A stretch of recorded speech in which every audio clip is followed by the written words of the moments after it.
Dean, ladies and gentlemen, go ahead, start the meeting, and we'll start off with the pledge of allegiance. Please all rise. I pledge allegiance to the flag of the United States of America and to the republic which stands one nation under God, indivisible, with liberty and justice for all.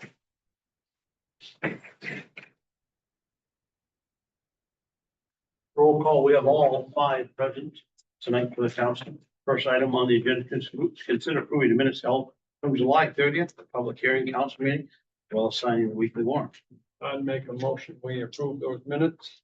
Motion made second by Dave, all in favor? Question? I thought there was gonna be a change. We got a revised sheet for that.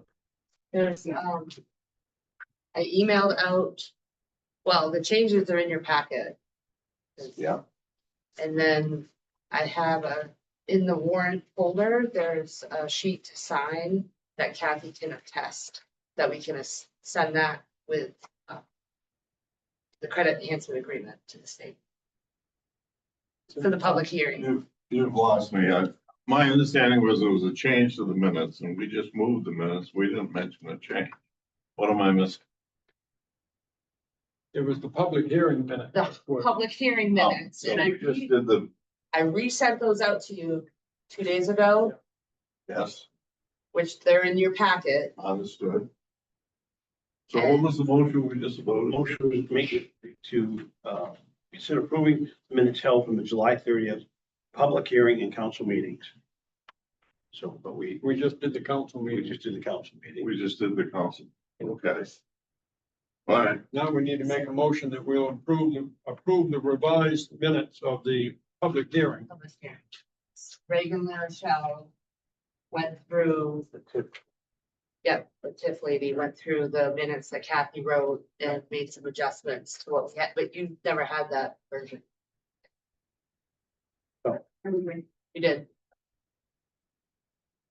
Motion was made, consider approving the minutes held for the council meeting on July 30th. Motion was made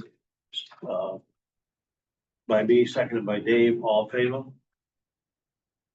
Now I'd like to make a motion to approve the revised public hearing meeting minutes. Motion made second, all in favor. Thank you, Rick. Next item up on the agenda is appointing a health officer. So Tony Thibodeau from the fire department has stepped down as our health officer. And previously it was in our code enforcement officer's wheelhouse. So Nate Smart has agreed to be the health officer. He's filled out the paperwork with the state. So he'll get all his licenses and certifications on that moving forward. So he needs to be appointed by the council though. Make a motion, we appoint the CEO to be the health officer. Motion's been made. Do we have a second? All in favor? Next up, we can talk about the insurance with Voya HRA plus spending and the HRA benefit administrator. So we used to have benefit strategies. They oversaw our flex spending account, dependent care account, where that's pre-tax money that goes in from the employees. I put $20 a week in and I comes up to $1,000 a year, and then I can use it to get reimbursed for my dental or aspirin or, you know, whatever else. That's the flex spending piece. The health reimbursement account piece is part of the employee's benefits. So we have an amount for an employee, an amount for employee child, and an amount for family. Well, Voya bought out Benefit Strategies about 3 years ago, and they've now sent us a letter about 2 weeks ago saying that they're not going to service any companies with less than 200 people. So we are going to go out and look for a new benefit administrator. I'd like to talk to Cheryl, our finance director, to see if maybe we can do it in-house. It's not that much to have someone else do it all and reimburse the employees for their fees and co-pays and stuff, but just kind of a hit because we got to do it all before open enrollment in November. Just wanted to make you aware of that. Okay. And if it's okay to start looking elsewhere. Does anyone have this? Okay, no question. Next thing is the 24-25 carryover request. Yeah, so Cheryl's been working hard at getting ready for our audit, which is gonna be on September 17th this year, about a month early. And we're hoping to have everything done and approved by the December meeting. I don't wanna go into the new year with the budget season starting and all that, so. But we ended 2025 pretty good. June 30th, our unexpected expended expenses, that's a tongue twister, was $190,832. Our revenue overage was $524,741 for a total of $715,573. We would like to carry forward election money, which was $14,900. Employee separation costs, which is $22,114. Police equipment maintenance, which was $6,699. And then public works, their gas, lube and oil of $10,000, salt and sand for $22,000, and equipment maintenance for $6,100. So we'd like to carry forward a total of $82,403. So we will need a motion on that. I'll make that motion if we carry forward $82,403 as per this list. Motion made. Do we have a second? Second by Kelly, all in favor? Thank you.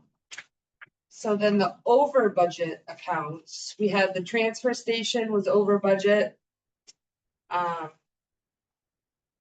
didn't add them up. Oh, $50,562. It was mostly tipping and trucking fees. We were over by 30,000 in tipping fees and almost 20,000 in trucking fees.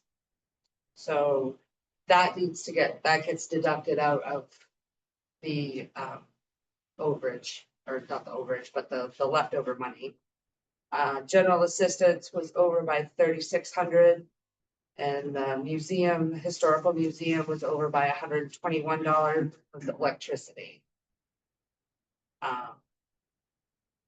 So the estimated total to fund balance is $474,877. And then on the back of it, our policy requires us to take some of the leftover money and 25% to our capital reserve, and 75% will go to fund balance. So there's those totals for you. $158,292.50 will go to the capital reserve. And we can use that money to help offset our budget next year. And then going into the fund balance will be $474,877. So we'll need a motion on that as well. I have a question on the transfer station one. Did we Yeah. have haul more trash this year, or did the price go up more than we anticipated? I think with the change in the fall of not putting it on the pad, we weren't able to pack the canisters as much. So we were hauling more that weren't as full. So, Well, we got the excavator package. yeah.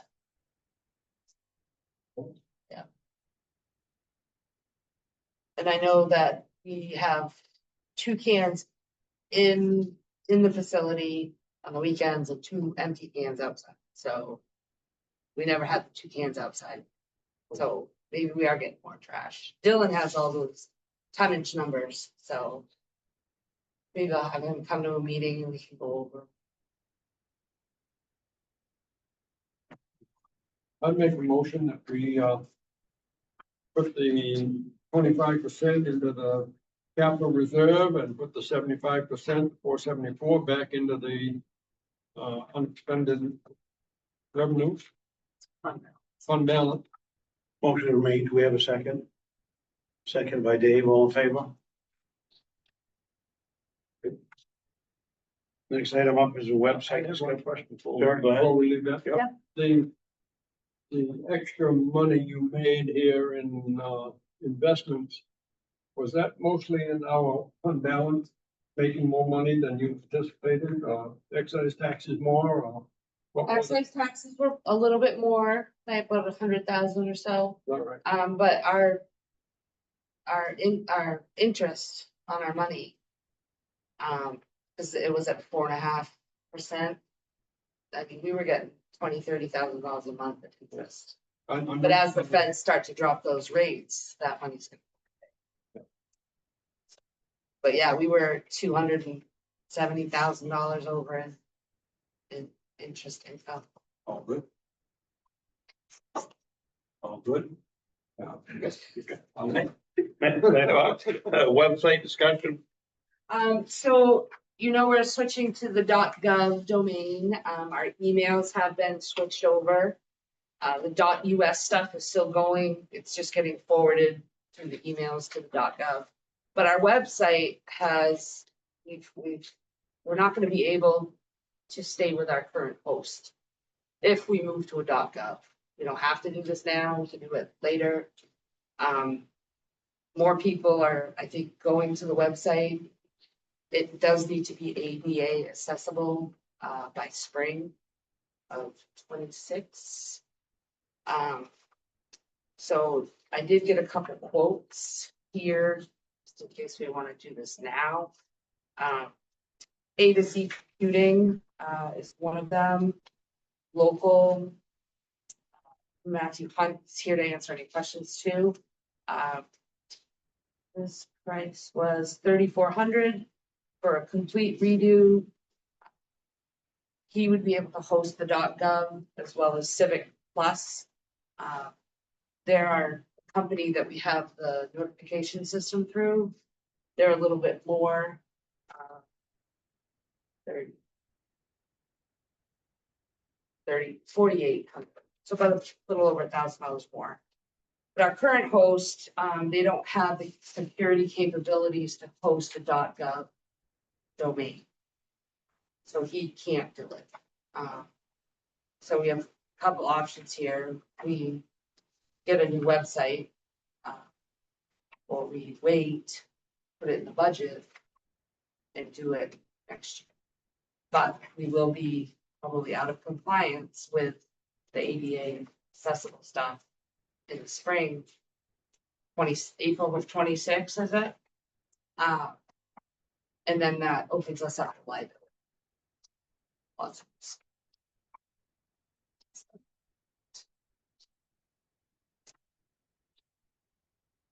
Matt, you want to add anything? No, I think very much make points. Civic Gov, do you know what their annual fee is? I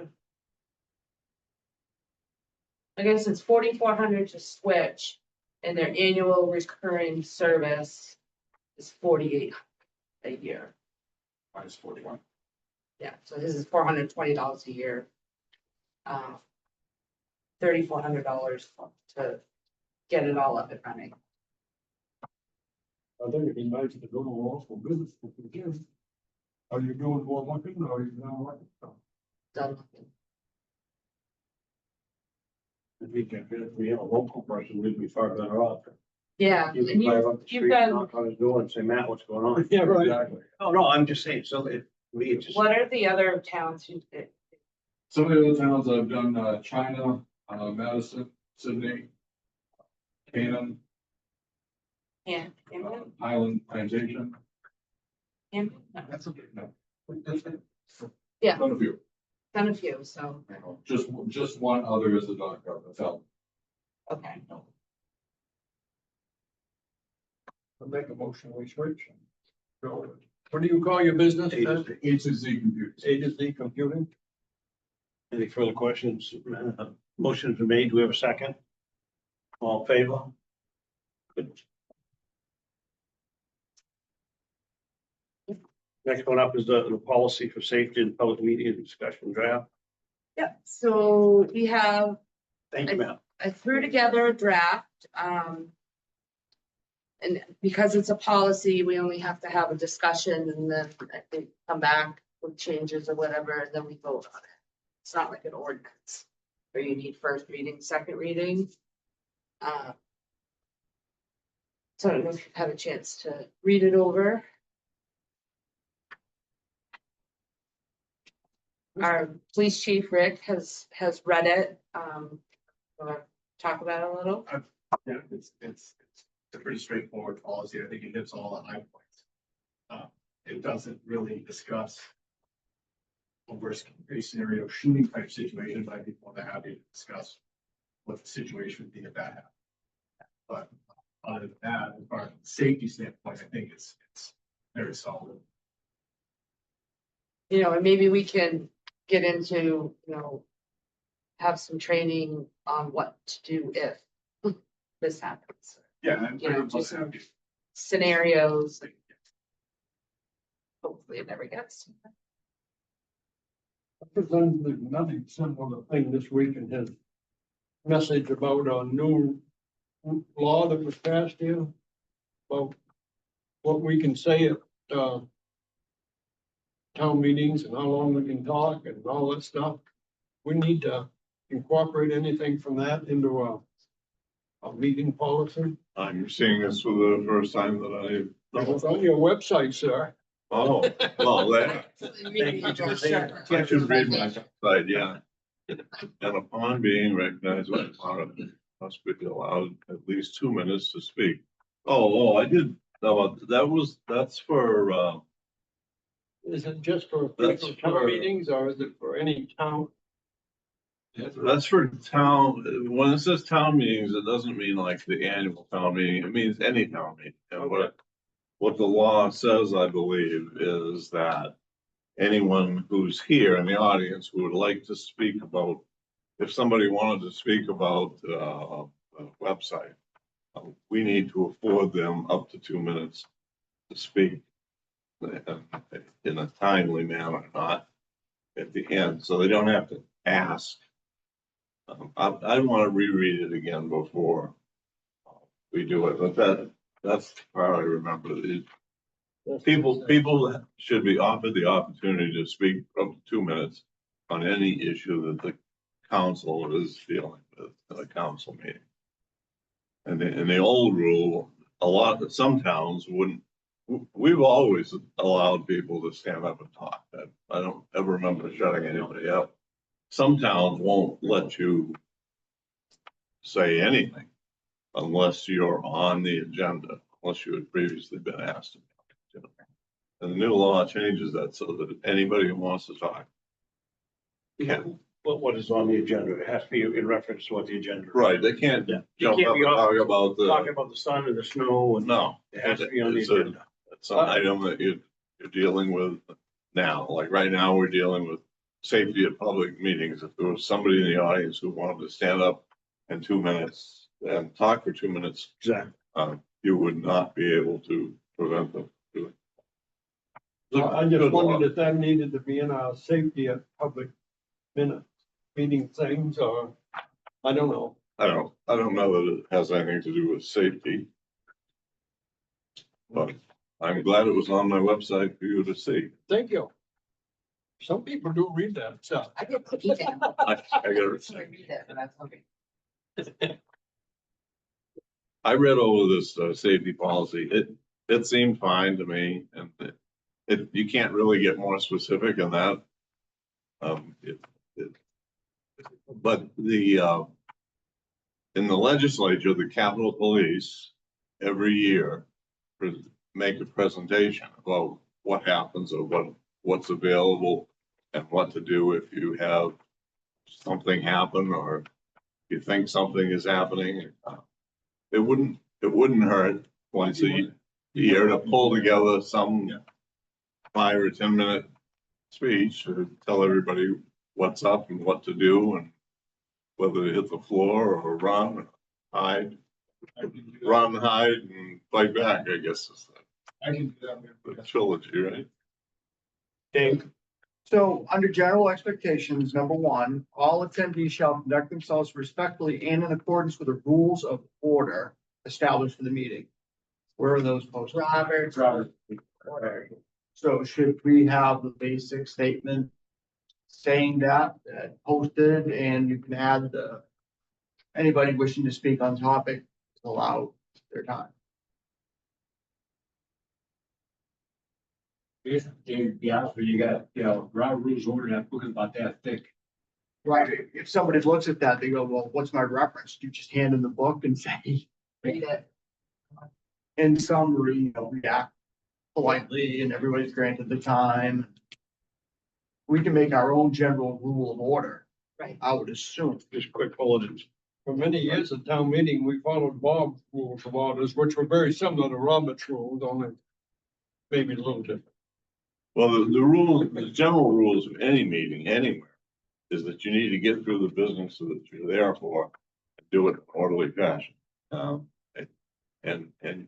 And we've all been at meetings where somebody who thinks they're a parliamentarian and knows all of Robert's rules will make a half-hour meeting last 3 hours because they object to everything, interject things that they say is the rule. The real rule of a meeting is to have the meeting, do what you need to do, and go home. Robert's rules. Once you get down into the weeds, you can really screw up a perfectly fine meeting. I mean, I've never noticed a council meeting that ran off the rails here. I think our chairman, all our chairmen, have done a pretty good job. I'll come up with some sort of rules of order for a meeting, so we type that in there. Conduct something in a polite and just respectful manner. Um, All good? anything else? Kelly, what do you think? I mean, Last one on the agenda would be civic ready mass notification system. Kelly wanted to say something about that. yeah, so we've had that since what, about 6 months now. We have 165 people signed up for it. We've used it quite a bit.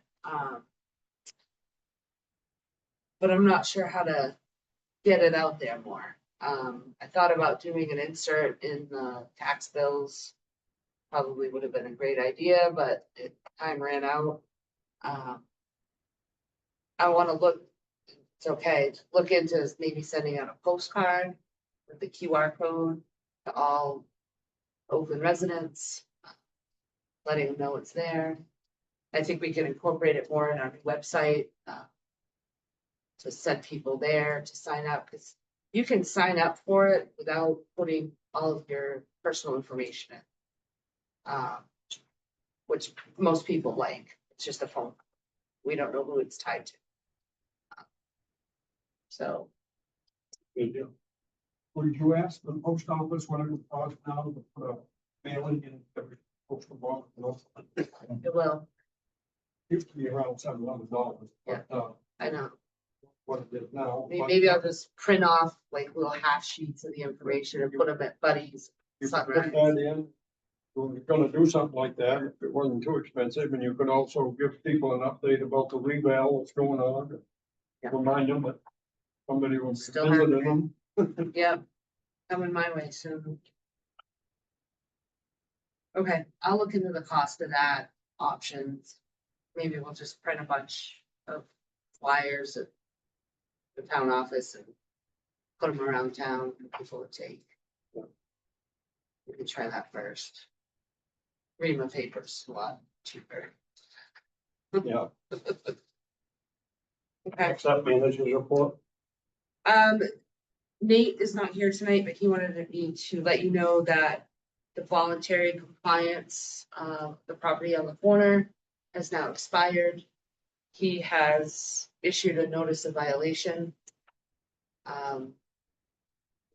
Which if something doesn't happen soon with the cleanup, we may have to get lawyers involved. Just letting you know that. We did receive $4,627 back dividend from MMA for our workers' comp and property casualty. Dividend, our loss ratio was less than 50%. Awesome. And we're putting that into the safety equipment account. That's what we did with last year's. Last year's was like 7,200. So that account's now building up for if we need to use something for safety or buy a piece of equipment or whatnot. Nomination papers were available August 6th. They're due back September 15th. Currently, we have 1 candidate for RSU 18, 4 for the council, and 3 for budget advisory. So we do need 1 more for budget. We have 4 spots open on budget advisory. You know anybody? Where? What's that? Budget. 3. We need 1. Budget advisory committee, we meet in the winter. Usually February and March. I still be interested. Okay, go see Kathy, you gotta get nomination papers. You gotta get 25 signatures. And then you'll be put on the ballot in November.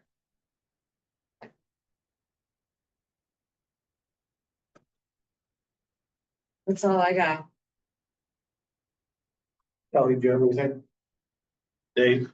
No, sir. Thanks for getting Libby Hill done, whoever did that. The state, yes, Oh, yeah, that's pretty good. nice. No, I have not. Almost that. Oh, paving though, we've fixed we put risers in on Oak Street. So now we don't have the 2-foot paving hole. I know they're gonna do something different near your house. It's that whole entrance, the whole corner's messed up. Didn't Jeff say, What's that? Jeff saying, let me know.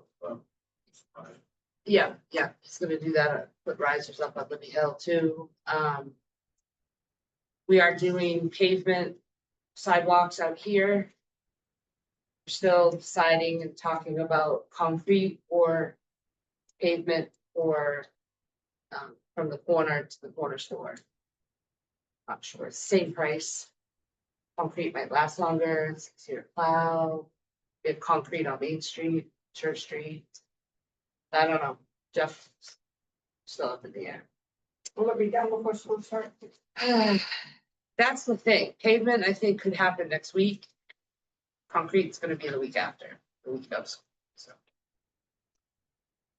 Which. That's probably why we'll go with pavement. Get it done before school. I just want to say thank you. I attended that zoning board field Yes. conference. There's 4 of us who went there. It was adoption. The Oakland on there. It was a really good course. Especially, one of the things they said, like I had hot down. They said we should be on your email. Oh, Never seen the zoning board. So, this way, our email can't be hacked or compromised, stuff like that. One thing I was brought up, bylaws. The committee needs to establish a set of bylaws and vote on it as a committee. There was a bunch of stuff that they discussed Yeah. that Patrick followed those down. And we plan to report on it, but I just want to say thank you. I learned a lot, good. learned a lot. Yeah, the advisory board was on appeals board. So, and they had a training in Freeport. So we sent 4 new people that are on that committee to send them to that training by MMA. So. If that's all said, Kelly, get a motion? Motion for adjourn. Motion to be made, do we have a second? Second by Dave, all in favor? Good night, folks, and thank you very much. Have a great day.